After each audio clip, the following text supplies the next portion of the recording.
대덕고 3학년 학부모님 여러분 반갑습니다. 올해 3학년 대덕고 학년부장을 맡은 윤인철입니다. 벌써 세 번째 인사를 드리는 것 같습니다. 아이들이 1학년 때부터 지금 3학년 때까지 2개 학년을 학년부장을 맡고 또 내년도 졸업까지 제가 책임을 지게 되었습니다. 나름 예쁘고 사랑스러운 아이들을 맡아서 감사한 마음도 있지만 무거운 무게감이 어깨에 또 올려지는 것 같습니다. 올해 11명의 담임선생님 그리고 저 포함해서 12명의 대덕고 선생님들이 아이들을 지도합니다. 큰 책임감과 사명감, 교사로서 최선을 다해서 학생을 지도하고요. 사랑으로 아이들을 보살피면서 11월달, 12월달 아이들이 원하는 대학교에 진학할 수 있도록 그리고 또 올바른 아이로 건강하게 성장할 수 있도록 최선을 다해서 노력하도록 하겠습니다. 오늘 학부모님께 제가 한 30분 정도 간단히 2022학년도 3학년 운영과 2022학년도 대입 전략에 대해서 말씀을 드리도록 하겠습니다. 본격적으로 학년 소개에 앞서서 학년부장으로서 아이들에게 좀 평상시에 하고 싶었던 제 마음을 학부모님께 이렇게 한 화면으로 표현해 봤습니다. 신영복 교수가 이런 말을 했습니다. 우리의 목표는 목표의 올바름을 선이라고 부르고 목표에 이르는 과정의 올바름을 미라고 한다. 아이들에게 첫 수업 시간에 이런 얘기를 합니다. 얘들아, 목표는 올바라야 되고 그 목표까지 너희들이 걸어가는 길은 아름다웠으면 좋겠다. 아이들이 현재 이제 고3이 되었습니다. 정말 힘든 시기가 아이들에게 찾아왔습니다. 아침마다 아버님, 어머님께서 교복 입은 아이를 보면서 학교 잘 다녀와라 이렇게 인사를 했는데 이제 딱 1년이면은 어쩌면은 아이들은 집을 떠날 수도 있고 더 이상 교복 입은 아이들의 모습을 보지 않을 수도 있습니다. 올해 1년 동안 아이들이 많이 힘들 겁니다. 부모님들께서 아이들을 정말 사랑으로 그리고 격려해 주시고 보살펴 주시고 응원해 주시고 그렇게 1년을 보냈으면 좋겠습니다. 대학교 합격 그리고 또 자기가 원하는 학과 그 이후의 어떤 진로 모든 것도 중요하지만 거기까지 걷는 길 과정 하나가 또 아이들에게는 소중한 인생에 아주 값어치 있는 시간이 되었으면 좋겠습니다. 자, 2022학년도 3학년 안내해 드리겠습니다. 올해 대덕고등학교 3학년 총 11학급 205명의 학생들이 다니고 있습니다. 남자 5개 학급, 여자 6개 학급입니다. 담임선생님 소개를 한번 해도록 하겠습니다. 작년과 비슷하게 담임선생님들한테 한번 선생님의 교육 철학, 선생님의 인생 어떤 철학, 아이들에 대한 마음을 하나의 좀 이미지로 한번 표현해 봐라 했더니 3학년 1반 김준호 선생님은 열기구로 표현했습니다. 3학년 1반 김준호 선생님 지리 과목이고 남자 21명입니다. 즐겁고 알찬 학교 생활을 통해 고3 시절을 좋은 추억으로 간직할 수 있도록 성장과 추억의 1년 그리고 학생들 현재 상태는 아주 열기구처럼 즐겁게 상승 중입니다. 자, 2반 강윤모 선생님 수학과고요. 남자 20명입니다. 이미지가 마이크네요. 즐거움 그리고 즐거움. 해야 하는 것이 하고 싶은 것이 되는 순간 즐기지 않아도 즐거워진다. 학생들 현재 상태는 매우 즐거움입니다. 3학년 3반 송정은 선생님 수학과입니다. 남자 20명 되겠고요. 이미지가 참 독특하죠? 불난집에 부채질이 되겠습니다. 최고화되자 학생들 상태는 지금도 계속 불타는 중이 되겠습니다. 3학년 4반 임양택 선생님이고요. 작년과 좀 기억하실지 모르겠습니다. 부모님들 작년과 동일하게 연탄을 또 이미지로 제시를 했습니다. 물리 과목이고요. 재미와 감동의 인간. 특히 이 구절이 참 멋있더라고요. 물은 99.9도에서 끓지 않는다. 현재 상태 매우 뜨거운 상태입니다. 3학 5반 노자영 선생님 화학과학의 남자 20명입니다.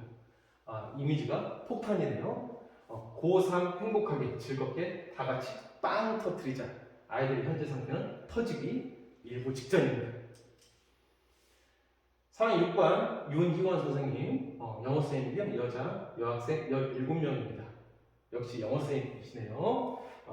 나의 꿈을 실현하는 성실한 인격체, 성숙한 공동체, 슬기로운 협력체. 아이들의 현재 상태는 반짝반짝 빛이 나고 있습니다. 3학년 7반 윤현미 선생님, 역사과고요. 여학생 17명입니다. 꿈 체인지업이라고 했는데요. 역시 인문학적인 어떤 재치가 돋보이는 것 같습니다. 체인지, 건강, 그리고 어떤 인격, 그 다음에 지혜, 모두가 다 업되는 3학년 7반 매일 상승 중에 있습니다. 3학년 8반 김지현 선생님, 국어과고요. 여학생 16명입니다. 이미지는 꽃이네요. 끈기와 집중. 마지막 학창시절 꽃을 활짝 피우기. 매우 향기로운 반입니다. 3학년 9반 달고나네요. 최유론 선생님 수학과고요. 여학생 18명. 학생들 상태는 매우 달달한 상태입니다. 달콤 쌉싸름한 수험생활 멋지게 성공 예정. 3학년 10반 이미래 선생님 되시고요. 지구과학입니다. 여학생 19명이고요. 대지적응 중이네요. 행복 적응 중. 학생들 상태 아직도 허기진 되겠습니다. 최선을 다하는 순간 한순간도 걸릴 게 없다. 쉽지 않은 일 함께 이렇게 행복했다고 추억할 수 있도록 행복 적응 중. 자, 3학년 11반 민초희 선생님이고요. 국어과고요. 18명입니다. 여학생 18명. 너도 할 수 있어. 점프하는 이미지네요. 근거 있는 자신감, 행복한 결말. 하루하루 점프 중에 있습니다. 이렇게 우리 11명 선생님이 올해 하나의 팀입니다. 11명 선생님들 각각 개성도 있고 각각 교육 철학도 다르고 많은 부분이 다르지만 아이들을 사랑하는 마음, 아이들에게 최선을 다하겠다는 열정은 똑같습니다. 올해 11명 선생님과 저희가 팀워크를 이뤄서 아주 아이들에게 최선의 최고의 교육 서비스를 제공하도록 노력하겠습니다.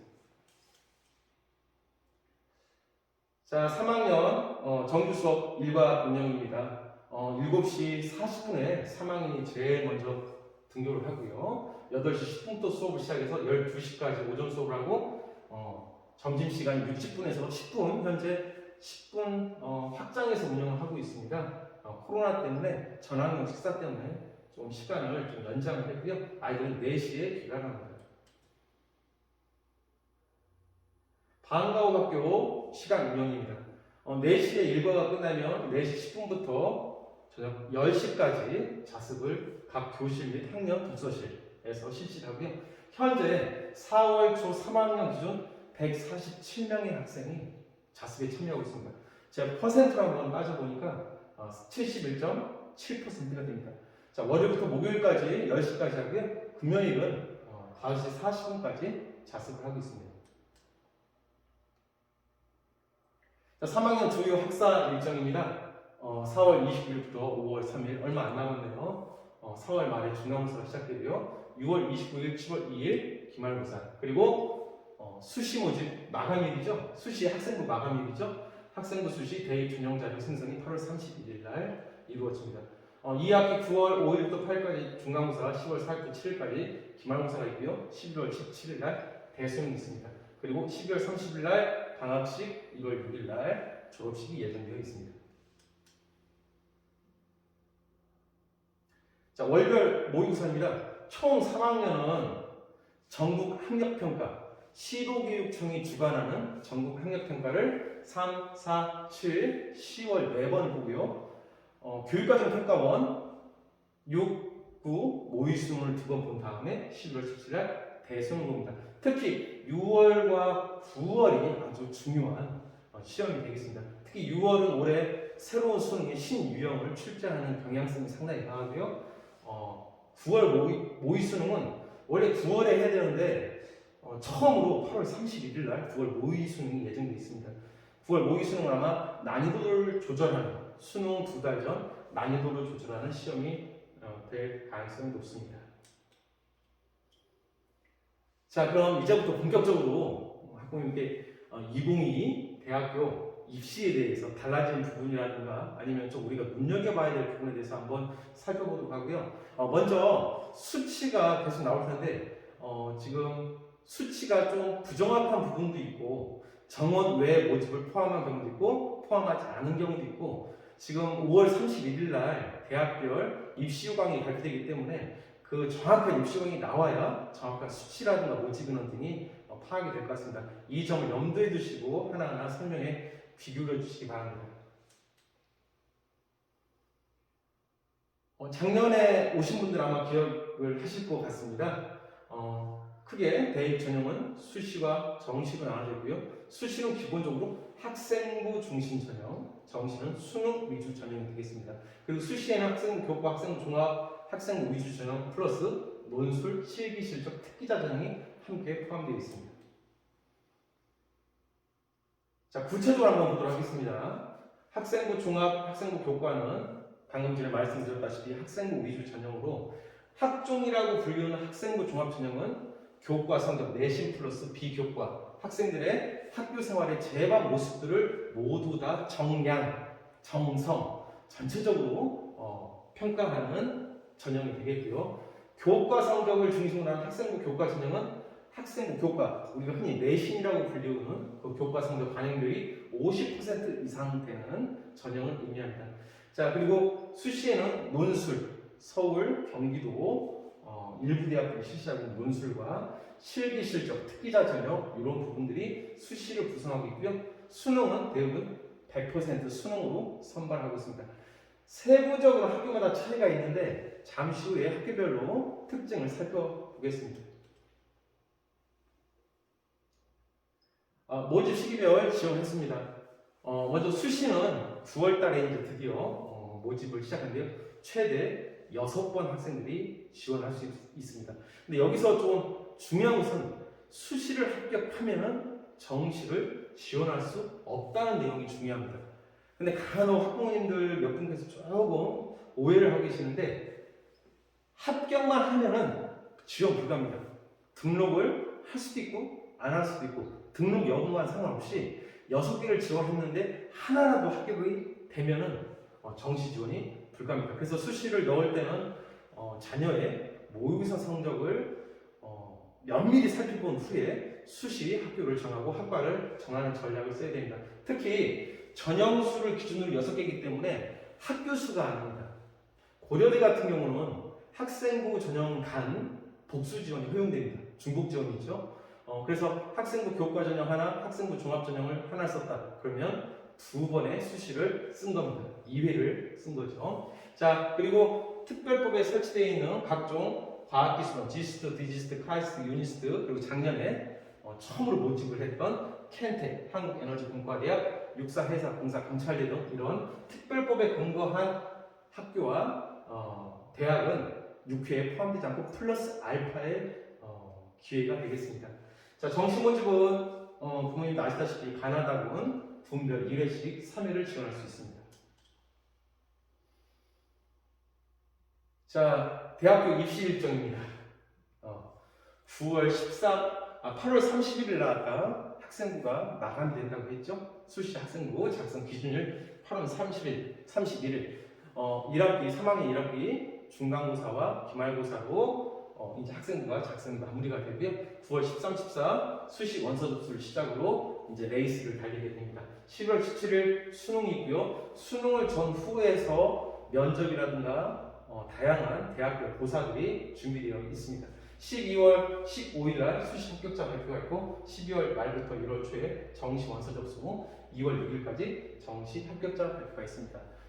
우리가 정확히 그럼 이 대학교는 면접을 언제 봅니까? 이 대학교는 논술을 언제 봅니까? 그것은 5월 31일 날 각 대학이 발표하는 전형 요강을 확인하면 되겠습니다. 자, 최근 3년간 대덕고등학교 진학 경향 분석입니다. 2022 작년 학생들이 되겠습니다. 수시 819명 지원해서 101명이 합격했고요. 정시는 303명 지원해서 104명이 합격했습니다. 2022년도 작년도 결과입니다. 서울대 3명, 연고대 14명, 우리가 서성한이라고 하죠. 22명, 중경외시 21명, 의학계열 5명, 과학기술원 8명, 사관학교 3명, 충남대 27명, 교육대 4명 이렇게 학생들이 주요 대학교에 진학을 하였습니다. 자, 그럼 본격적으로 2022 수시 정시 모집에 대해서 보도록 하겠습니다. 2023학년도 수시는 총 78%를 모집하고요. 정시에서 22%를 모집해서 34만 9,124명을 선발하게 됩니다. 큰 변화폭이 없죠? 전국 단위입니다. 세부 수시 전형별로 한번 모아봤습니다. 학생부 교과 전형 전국 단위 44.3%. 기억하시죠? 학생부 교과 전형은 내신, 교과 성적 중심 전형입니다. 44%.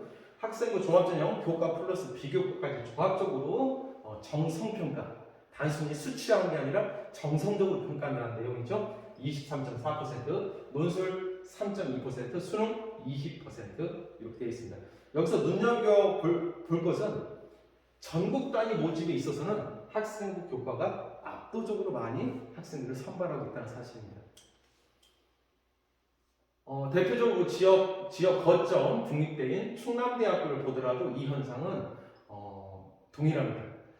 학생부 교과 전형 일반 전형 그리고 지역 인재를 합해서 43.4%를 뽑고요. 학생부 종합 전형 프리즘 전형 21.1%, 수능에서 29.5%를 뽑습니다. 역시 학생부 교과가 43%를 차지하고 있습니다.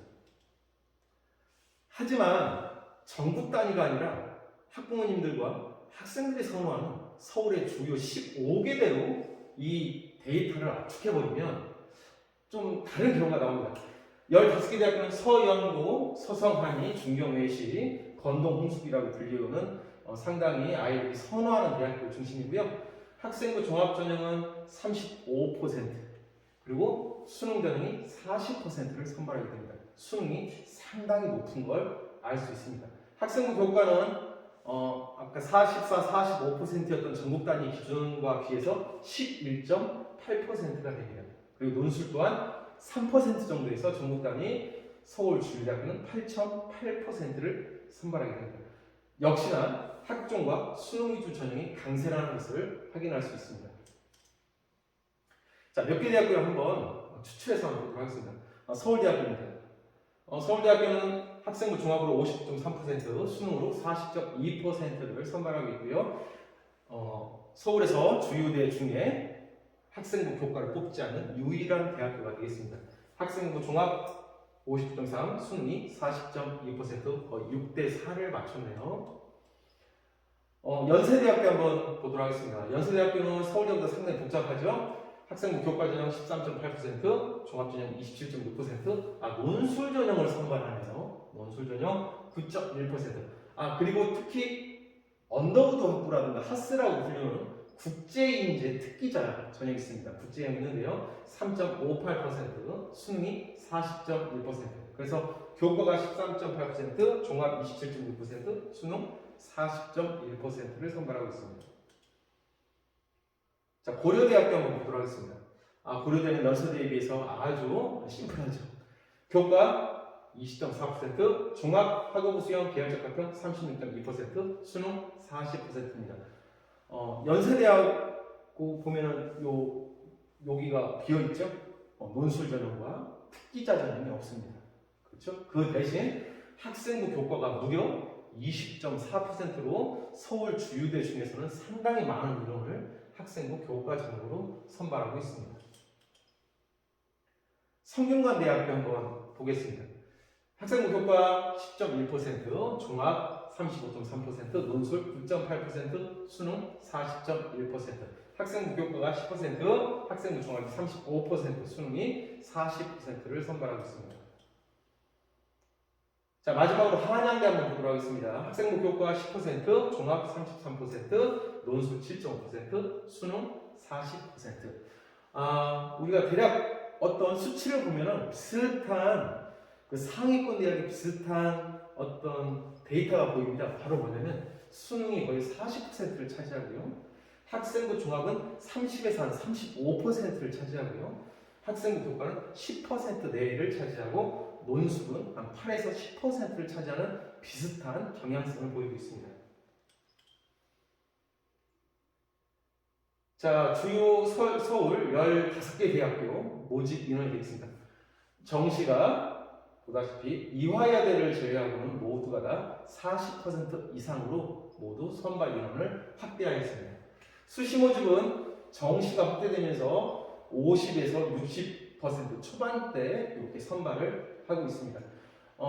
서울대하고 중앙대가 작년에 비해서 정시를 상당히 많이 늘린 것을 볼 수 있습니다. 잠시 후에 설명을 드리도록 하겠습니다.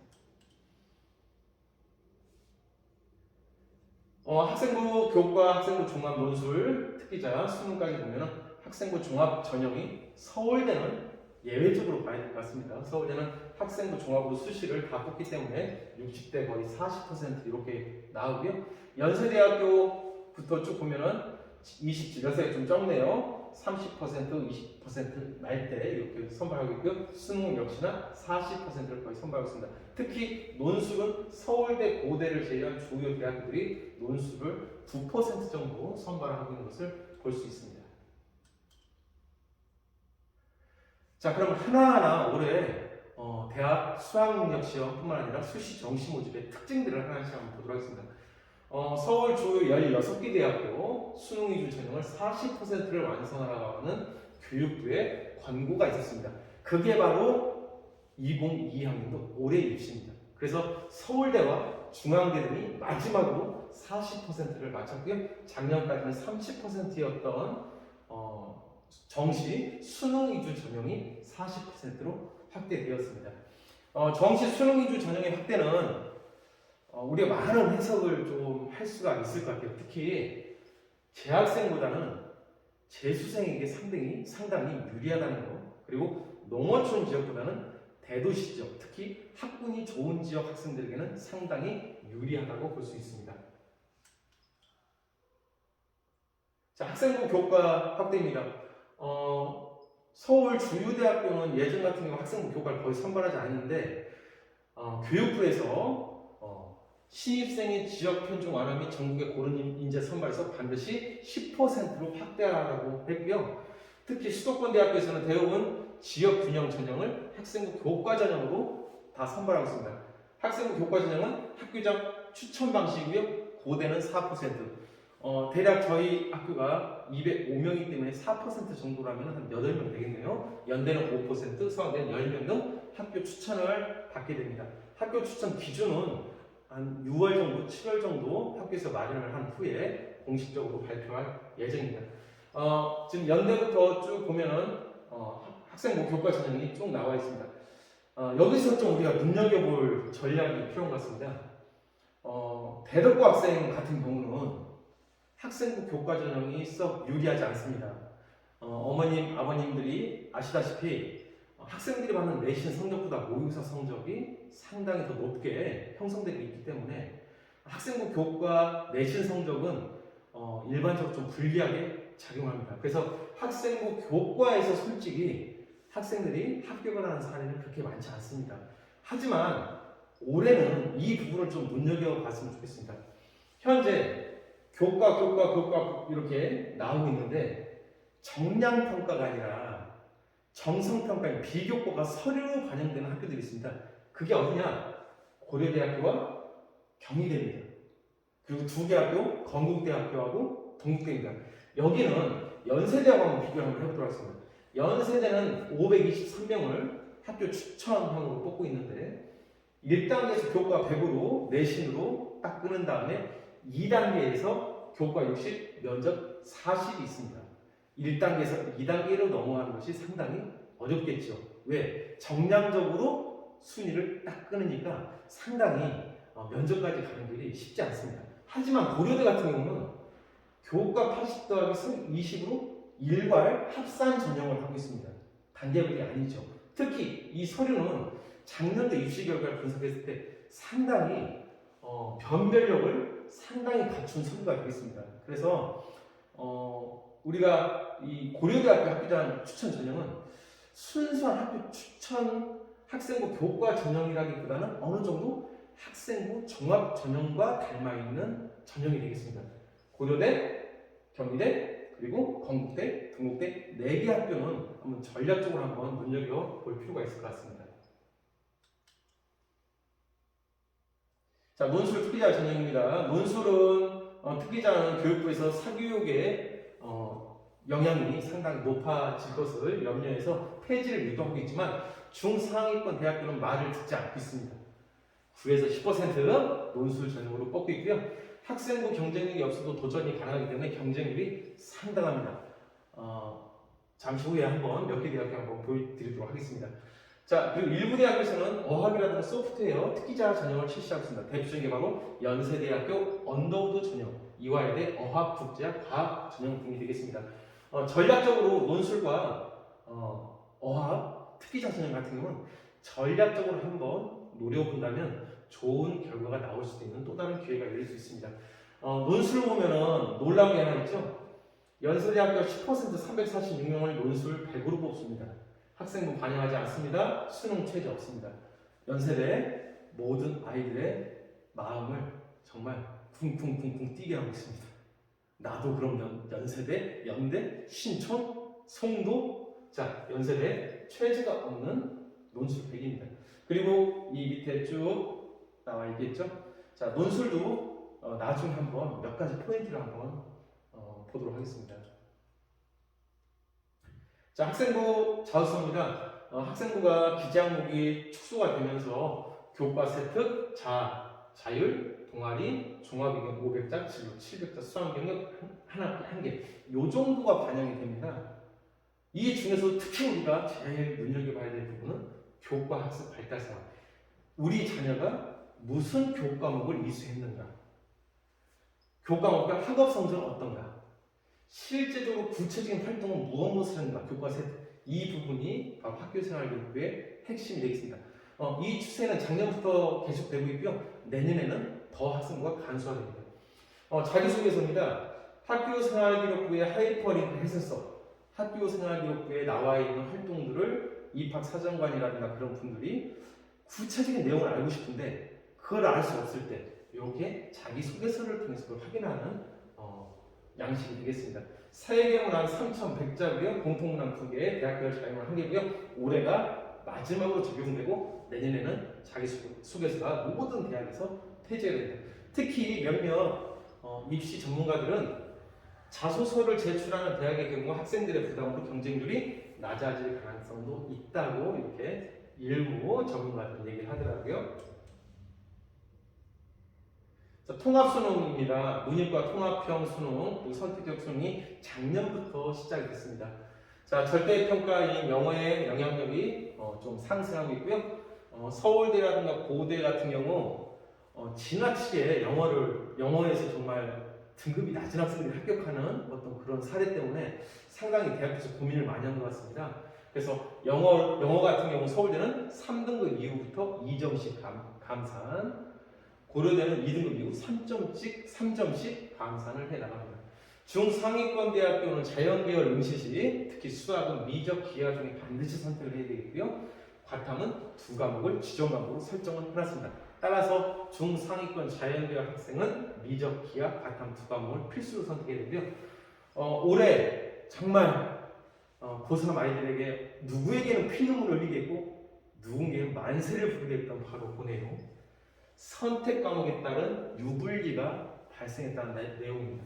국어 75% 공통 과목에 선택하지 않겠냐, 없느냐 25%. 수학 1, 2 75% 공통 과목에 확통이냐, 미적이냐, 기하냐 선택 과목. 자, 특히 이 수학 과목, 확통, 미적, 기하 이 선택 과목에서 많은 우리가 예측을 넘어서는 등급 및 표준 점수에서 유불리가 크게 발생했습니다. 화작과 엄매에서도 표준 점수에서는 상당히 큰 차이가 발생을 했고요. 잠시 후에 다시 한번 보도록 하겠습니다. 자, 서울대학교 몇 개 대학교 한번 주요 특징을 보도록 하겠습니다. 서울대는 수시 수능 최저 학력 기준을 지역 균형 전형에만 적용하는데요. 4개 중에 3개 2등급에서 4개 중 3개 7등급으로 좀 완화를 했고요. 정시가 올해 30에서 40%로 확대되고 그만큼 10%는 수시에서 감소됐다. 그렇다면 충분히 우리가 예측할 수 있는 것은 작년보다 수시는 약간 점수대가 상승하지 않을까 살짝 예측이 되고요. 올해부터 드디어 예고를 했었던 정시 지역균형과 교과 평가를 도입을 하게 됩니다. 수능 최저는 수시 지역 균형에만 적용을 하고 있습니다. 자소서가 있네요. 서울대 올해 처음으로 도입되는 지역 균형, 정시 지역 균형 전형과 교과 평가입니다. 이전 같은 경우 정시 수능 100으로 선발을 했는데 수능 100인데 올해부터 이렇게 좀 세분화가 됩니다. 학교당 2명씩 추천을 받아서 지역 균형 전형으로 선발합니다. 수시와 동일한 방식이고요. 차이점이 있다면 수시의 지규는 현재 고3 재학생만 지원이 가능하고요. 이 지역 균형은 졸업생도 지원이 가능합니다. 일반 전형, 지역 균형 두 개로 나눠 실시가 되고요. 지역 균형에서는 교과 평가가 40점이 들어가고 일반 전형에서는 교과 평가가 20점이 들어갑니다. 수능 100은 이제는 다 사라졌네요. 교과 평가가 정시 모든 전형에 다 포함이 됐습니다. 자, 100에서 교과 평가가 이렇게 들어가는데 교과 평가의 목적은 뭐냐? 학생이 수능 공부만 축구하게 해가지고 높은 고득점을 받았다. 서울대는 이 학생이 또 다른 면을 보고 싶다는 겁니다. 학교 교육 과정을 통해 충실하게 공부했는가를 보고 싶다는 내용이죠. 그래서 교과 평가는 학교 생활 기록부 중에 딱 한 군데만 봅니다. 그게 바로 뭐냐면 교과 학습 발달 상황입니다. 교과 무슨 교과를 이수했느냐, 학업 성적은 어떠느냐, 교과 선택 딱 세 가지만 보고 이 학생이 평상시에 학교 생활을 전 과목을 전공 적합성 있는 과목을 어떻게 공부했고 어떻게 선택을 했는지 성실했는지 이런 부분들을 정성적으로 평가하는 내용이 되겠습니다. 2명의 평가자가 학생을 ABC 3단계로 나눠서 A, B, C 이렇게 둘의 조합을 하고요. 2인 평가를 통해서 지규는 40점, 일반은 20점이 반영됩니다. 하지만 실질적으로 변별은 기본적으로 30, 15이기 때문에 10점과 5점으로 변별을 하고 있습니다. 하지만 서울대 정시 지원자의 수능 점수가 상당히 촘촘한 분포를 이룬다고 봤을 때 올해 정시 수능 위주 전형에서는 교과 평가의 영향력이 어느 정도 있을 거라는 것은 충분히 알 수 있을 것 같습니다. 자, 서울대 지금까지 한 내용들을 포함해서 한번 전반적으로 보면은 수능 40% 학생들이 줄고 있어요. 수능 최저를 완화했고요. 영어는 절대 소홀히해서는 안 됩니다. 정시로 간다 하더라도 자, 국가이 확대되겠죠. 자, 수능만 고득점하면 정시에서 서울대를 갈 수 있다? 이제는 안 됩니다. 학교생활 충실도를 보겠다라고 아주 적극적으로 발표를 한 거죠. 교과 평가를 통해서. 자, 연세대학교 한번 보도록 하겠습니다. 연세대학교 학생부 교과 전형은 좀 전에 말씀드렸다시피 단계별 전형입니다. 그래서 1단계에서 내신 정량평가로 쭉 줄 세워가지고 딱 끄는 다음에 2차에서 재시문 기반 면접이 들어갑니다. 그래서 학생부 교과 영향력이 상당히 크고요. 수능 최저도 없습니다. 그래서 내신 합격성이 상당히 높고 아마 연세대학교 학생부 교과 전형은 대덕고 학생들에게는 그렇게 썩 좋은 조건은 아닌 것 같습니다. 논술 전형 논술 100으로 선발을 하고요. 학생부 위반형 수능 최저 기준이 없습니다. 그래서 상상을 초월하는 경쟁들이 나오고 있습니다. 어학특기자 전형으로 언더우드 학부 국제학부죠. 124명을 선발하고 있습니다. 어학 능력이 정말 탁월하다면 한번 전략적으로 노려보는 것도 좋겠습니다. 수능 최저의 기준은 종합전형 두 곳에만 붙어 있고요. 어학특기자 전형 같은 경우 영어 구술 면접, 영어 자소서가 좀 조건으로 제시되어 있습니다. 고려대학교 한번 보도록 할게요. 고려대 학생부 교과 전형은 단계별, 연대와 다르게 단계별 전형이 아니라 학생부 교과와 서류를 일괄 합산한다. 그리고 서류의 영향력이 상당히 크다. 따라서 연고대에서 만약에 학생부 교과 전형을 놓는다면 대덕 학생은 고려대가 조금 유리하다 이렇게 좀 말씀드릴 수가 있습니다. 특히 고려대학교 학생부 교과 전형은 수능 최저가 4개 중 3개 합, 인문계열 6, 그 다음에 자연계열 7로 이렇게 설정이 되어 있습니다. 그리고 학종은 학업 우수형이 대표적인 학종인데요. 전국 최고의 수능 최저학력 기준을 요구하고 있습니다. 4개학, 4개 중에 3개도 아니면 4개학 7, 인문계열, 자연계열 4개학 8입니다. 상당히 높은 최저학력 기준이고요. 계열적 합성 학생부 종합부 473명을 뽑는데 이 전형은 최저학력 기준이 없습니다. 특히 특목고 학생들이 특정 특기를 갖고 있는 경우 이 전형을 많이 지원을 하고 있습니다. 자소서는 고려대는 모두 다 폐지했습니다. 자, 충남대학교 한번 보도록 하겠습니다. 지역 거점 국립대학교 아이들이 상당히 선호도가 높죠. 학생부 교과가 43.4%를 뽑고 있고요. 정시에 좀 유독 좀 독특한 부분이 있어서 한번 적어봤는데요. 인문계열은 국어를 45%를 반영하고 자연계열은 수학을 45% 반영하고 있다는 겁니다. 상당히 이 특정 교과 반영률이 높기 때문에 학생들의 성적을 분석해서 전략적으로 접근하면 되겠습니다. 수능 최저는 교과 전형에만 수능 최저가 있고요. 학생부 종합 같은 경우 사범대, 의대, 약대, 수의대에만 적용하고 있습니다. 자소서는 모두 폐지했습니다. 의대 되겠습니다. 서울 소재 9개 대학교와 지방 30개 의대 총 32개 대학에서 3,087명을 모집하고 있고요. 작년도 교과 16대 1, 종합 20대 1, 논술 246대 1의 경쟁률을 보였습니다. 논술은 역시 아이들의 마음을 뛰게 합니다.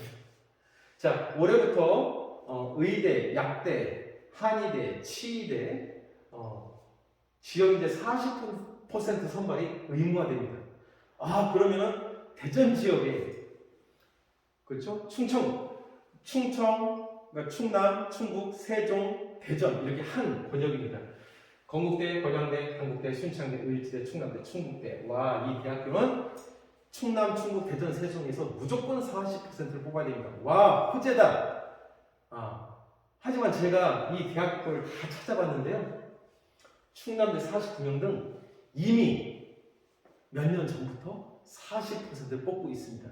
그래서 올해 특별히 이것을 호재라고 보기에는 조금 좀 그런 것 같습니다. 좀 안타깝게도 올해 순천향 의대만 5명이 지원이 되었습니다. 약대 한번 보도록 하겠습니다. 작년에 처음으로 모집을 했죠. 학부에서 서울시 11개 대학교 지방 26개 약대가 있고 37개 대학에서 1,948명을 선발하고 있습니다. 역시 논술이 254.77대 1이고요. 약대도 지역인재 40% 의무 선발이 적용이 되는데 충남도 20명 등 이미 40%로 선발을 하고 있고요. 올해는 고대 세종만 4명이 증가했습니다.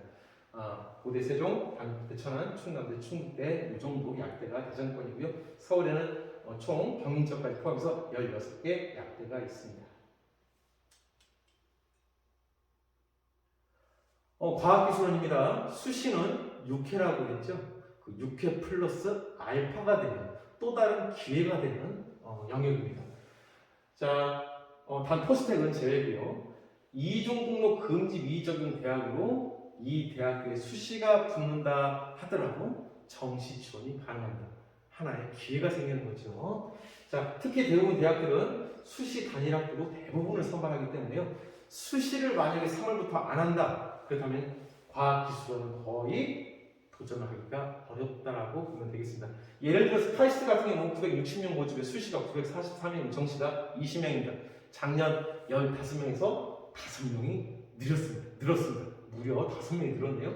다른 대학들 모두가 다 정시가 10%, 5% 정도밖에 선발하지 않기 때문에 수시에서 대부분을 다 선발하고요. 모두가 대부분 단일학교입니다. 특히 우리가 눈여겨봐야 될 부분은 올해 카이스트입니다. 올해 삼성전자와 협업을 통해서 반도체 시스템공학과 100명 내외를 계약학과로 선발합니다.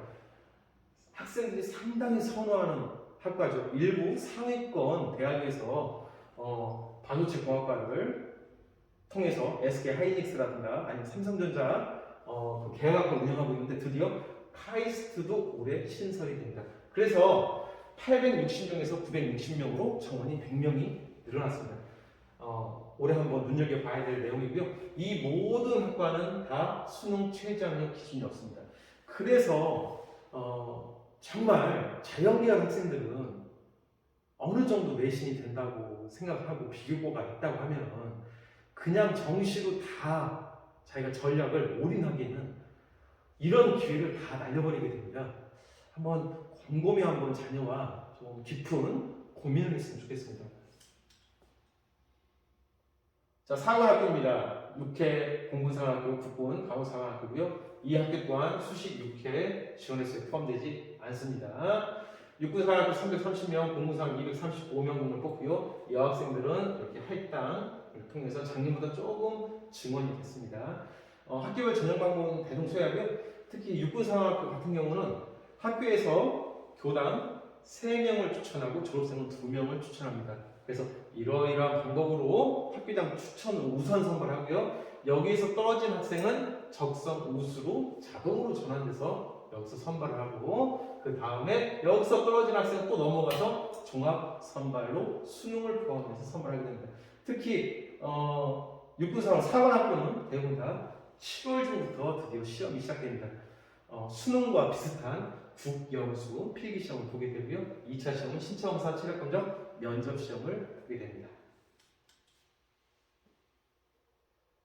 자, 이상 전체적인 입시 정보를 한번 훑어봤고요. 전체적인 교육뿐만 아니라 몇 개의 대학교에 우리가 눈여겨봐야 될 요소를 한번 봤습니다.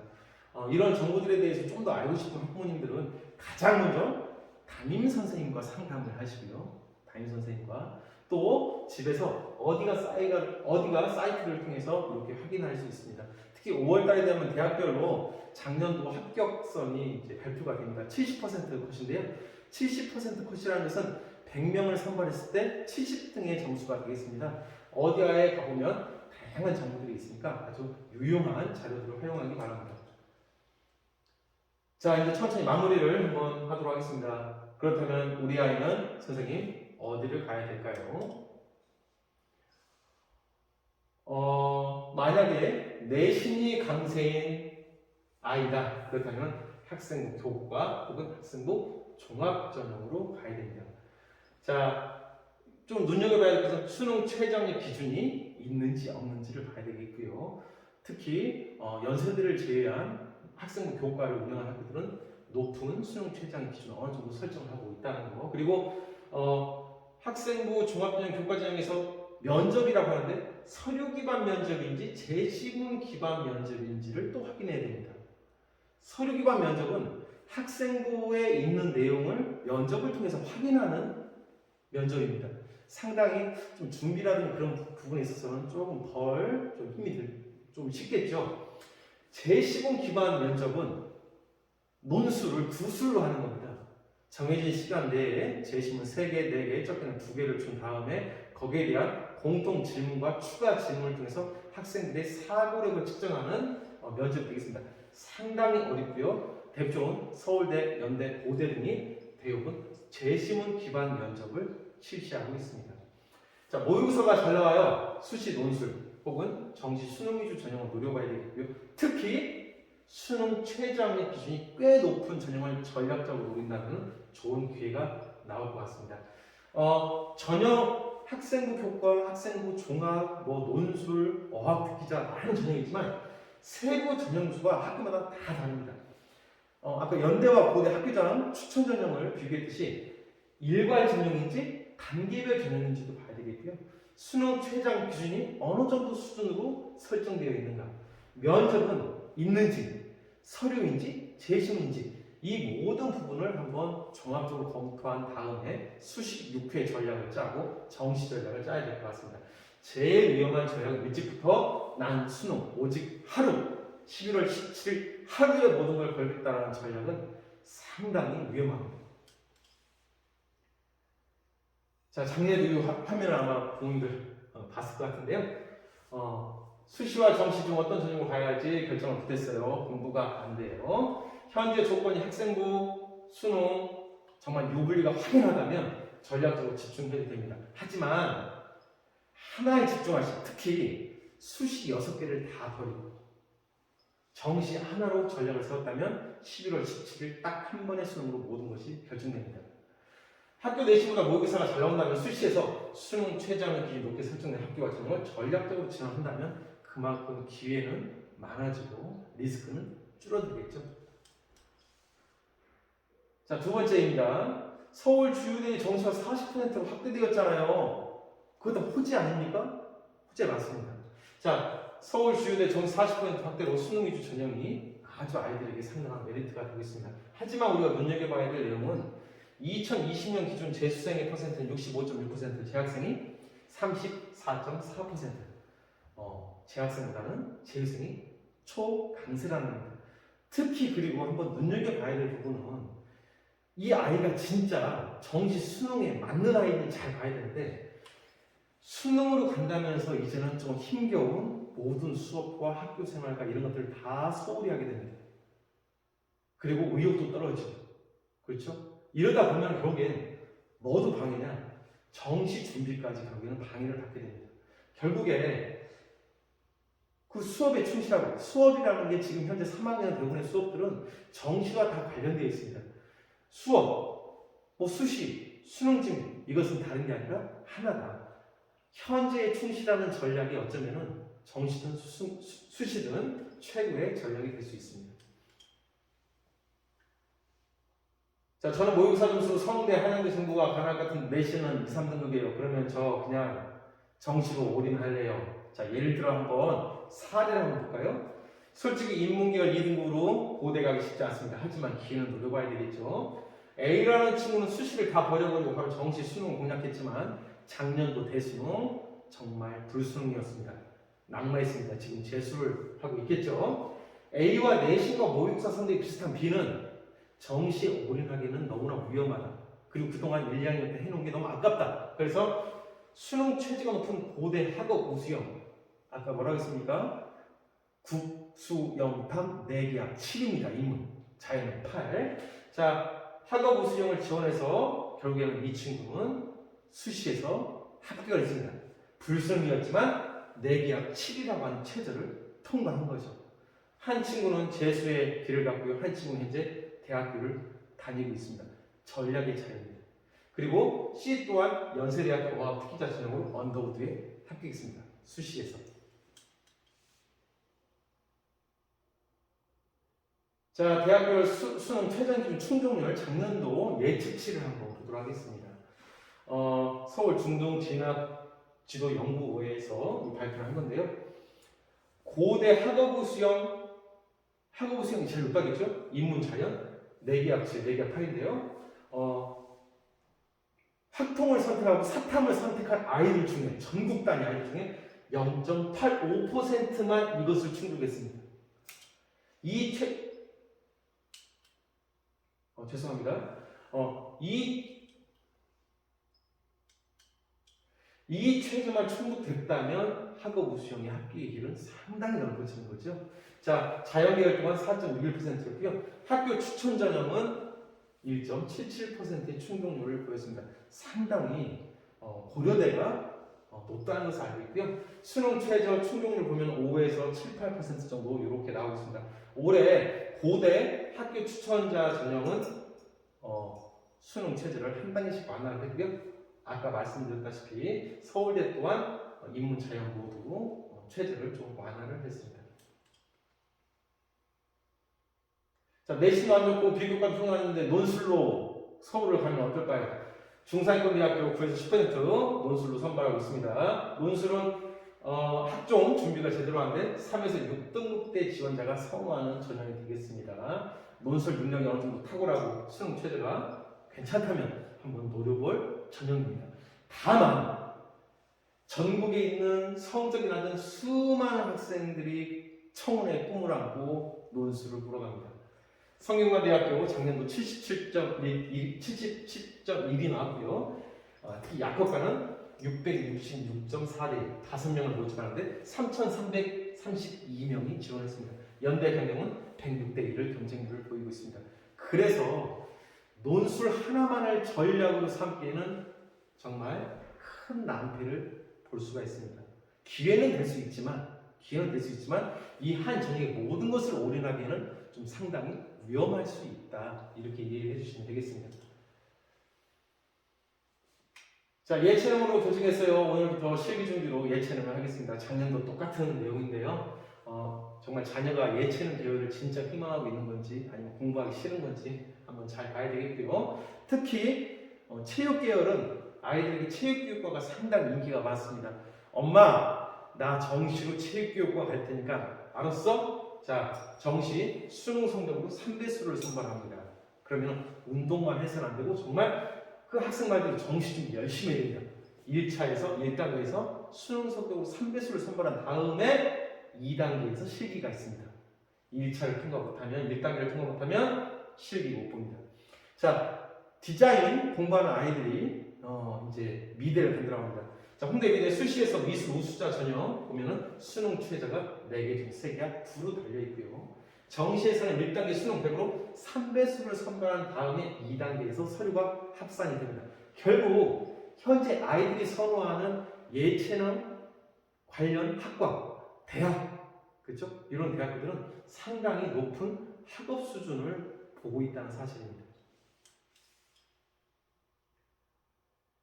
자, 통합수능 얘기 좀 한번 해보도록 하겠습니다. 정말 지금 현재 이 화면을 보고 계시는 자녀들, 어머니, 아버님, 자녀가 인문계열이라고 한다면 너무나 슬프고요. 아마 자연계열, 미적 기하를 선택한다고 한다면 와, 대박이라는 생각이 드실 겁니다.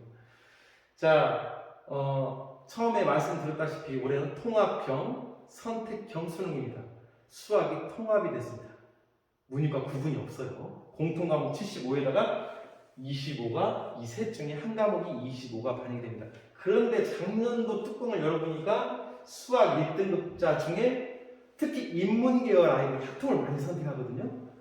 5.6%가 1등을 받았고요. 자연계열 아이들이 선택한 미적 기하 선택자들이 94.4%, 2등급 86.9%를 받았습니다.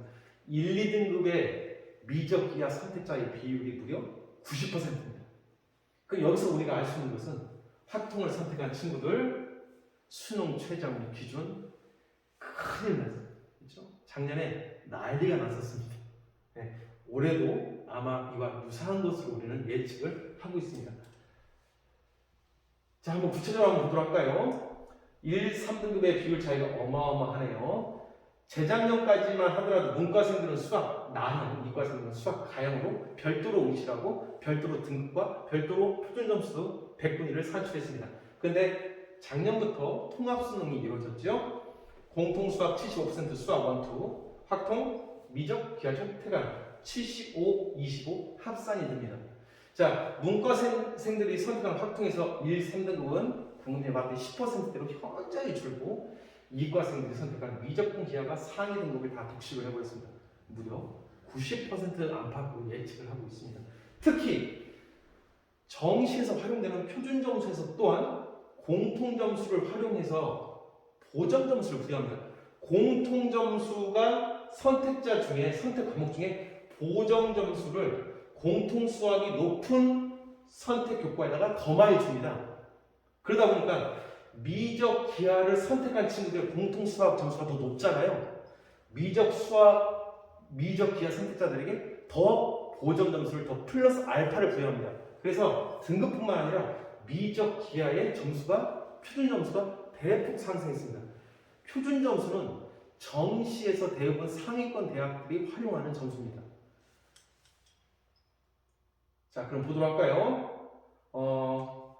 미적 기하를 선택할 높은 표준 점수를 받은 이과생들이 충격적인 전략을 썼죠. 바로 뭐냐면 높은 표준 점수를 가지고 정시에서 갈아타자.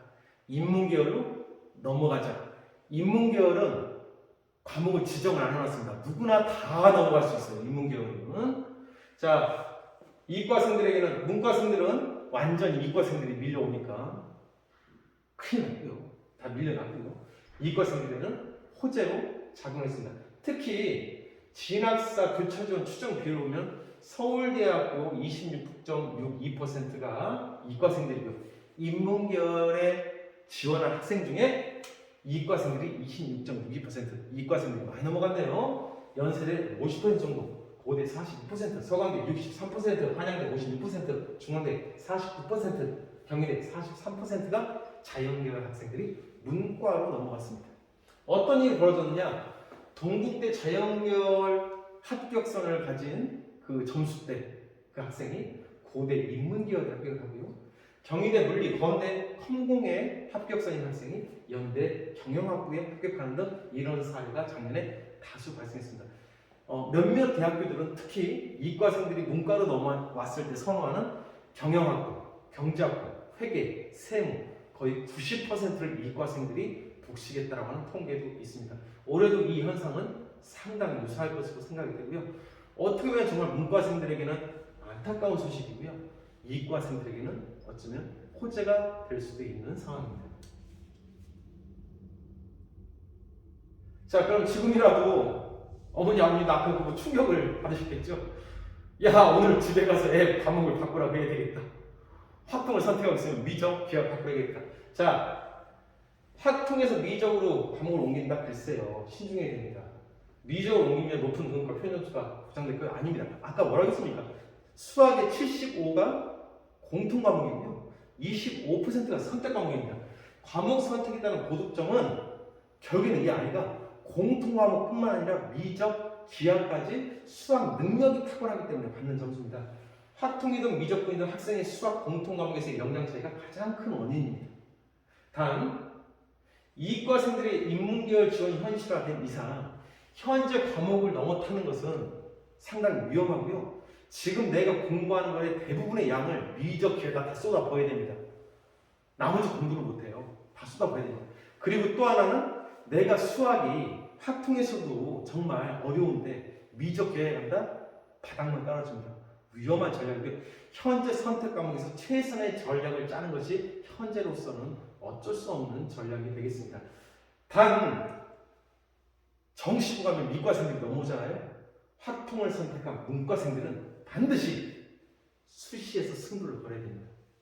정시로 가면 누가 기다릴까요? 첫 번째, 재수생들이 기다리겠고요. 두 번째, 작년에 그 사례를 그죠? 형과 누나, 오빠, 언니들의 사례를 본 현재 고3 자연계열 학생들은 인문계열로 호신탐탐 노리고 있습니다. 그래서 안타깝게도 확통 선택한 인문계열 학생들은 수시에서 전략을 최대한 짜야 된다.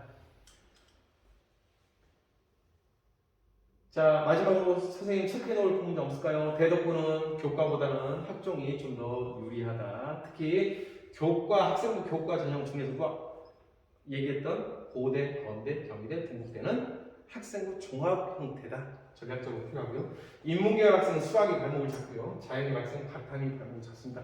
특히 정말 부탁드리고 싶은 것은 자연계열 학생들 제발 좀 과탐정 소홀히하지 말라고 좀 정말 좀 부탁드립니다.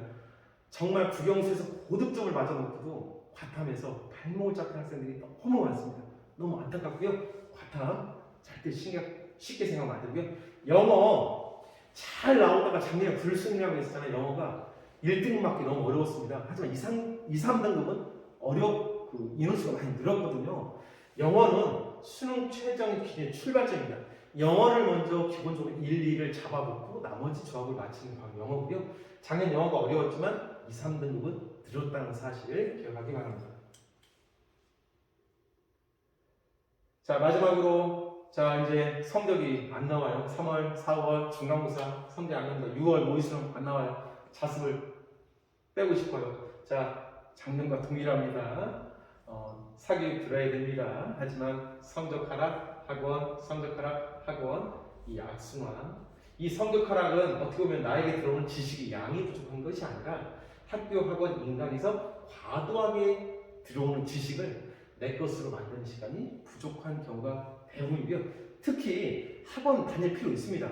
메가 스터디 들을 수 있어요. 필요하면 들어야 됩니다. 단 자기 스스로 공부할 시간, 생활 태도, 공부 습관을 먼저 살펴볼 필요가 있습니다. 올해 70% 이상의 학생들이 자습을 하고 있습니다. 정말 선생님들이 많이 독려를 했어요. 제발 스스로 학교에 남아서 공부를 해달라. 그죠? 학원은 인강은 인강을 학교에서도 듣게 해줄게. 학원은 주말에 가. 그 대신 자기 혼자 공부하는 시간을 최대한 확보해라. 자, 이제 거의 다 학부모님들 마무리가 됐습니다. 피곤하시죠? 빨리 마무리하도록 하겠습니다. 자, 3학년 주 사업입니다. 방금 전에 제가 말씀드렸던 자율학습 할 거야가 아니라 해야 해라는 마음으로 각 반 담임선생님들이 하나하나 다 아이들에게 자습 참여를 좀 독려를 했습니다. 자, 학생부 컨설팅 4월달에 이제 시작이 됩니다. 복수교사가 신청자 현재 67명을 받았는데요. 이 학생들의 학생부를 집중적으로 분석을 해서 무엇이 유리하고 강점이고 취약한지 그 보완점을 분석한 다음에 8, 9월달에 자기소개서 지도를 집중적으로 들어갈 예정입니다. 참채 3학년 1학기까지 학생부 종합전형이 8월 31일 날 마감이 되기 때문에 올해 진로 영역별 동아리 활동, 동아리를 정상적으로 운영하고요. 정시 학생은 자습을 시키는 쪽으로 했습니다. 그리고 진로 활동, 디스타터 프로그램하고 모의 창업대회와 같은 학년 자체 대회라든가 학년 자체 프로그램을 12명 선생님들이 모여서 함께 구안을 해 놓았습니다. 논구술 면접, 인문사회 수리 과학 논술 지도, 그다음에 면접 두 가지가 있다고 했었죠. 서류 기반 재시험 기한 면접을 7, 8월 이후에 지도를 시작할 예정입니다. 올해 또 저희 학년에서 한번 새롭게 3학년 아이들이 재능기부 형식으로 2학년 아이를 가르쳐주는 무학년제 멘토멘티도 다음 주부터 운영이 될 예정입니다. 자, 학부모님들 마지막 당부입니다. 성적이 오르려면 생활 태도가 변해야 됩니다. 집에서 푹 자야 학교에서 깨어 있습니다. 건강을 꼭 챙겨주세요. 특히 여학생들 7, 8월 뜨거운 여름시라고 9월 모의수능 때 떨어질 학생들이 많이 있습니다. 좀 건강 좀 챙겨주시고요. 학교를 꼭 믿어주셨으면 좋겠고요. 언제든 전화 주시고 언제든 담임 선생님과 신청 상담을 이렇게 신청해 주시면 언제든 담임 선생님이 친절하게 상담을 할 예정입니다. 입시에 있어서 카드라라든가 희소한 몇 가지 예외적인 사례를 일반화시켜서 생각하지 않았으면 좋겠고요. 아이의 성적보다는 아이를 좀 집중해서 물어봤으면 좋겠습니다. 자, 그리고 제일 힘든 거는 아이입니다. 항상 함께 해주시고 곁에서 응원해 주셨으면 감사하겠습니다. 이렇게 좀 긴 시간 동안 어머님, 아버님 모시고 올해 우리 학년 운영과 2022 수시, 정시 전략에 설명드렸습니다. 원래대로 하면 강당에 어머니, 아버님들 모셔놓고 좀 면대면으로 강의를 드렸어야 되는데 코로나 때문에 이렇게 좀 영상으로밖에 만나지 못하는 거 너무 죄송스럽게 생각하고요. 올해 1년 동안 정말 학생들 지도에 선생님들은 최선을 다하도록 하겠습니다. 오늘 선생님과 담임선생님과 좋은 시간 보내시고요. 언제든지 좀 궁금하거나 좀 학교에 필요한 부분이 있으면 학년부장을 찾아주시면 친절하게 답변 드리도록 하겠습니다. 학부모님들 감사합니다.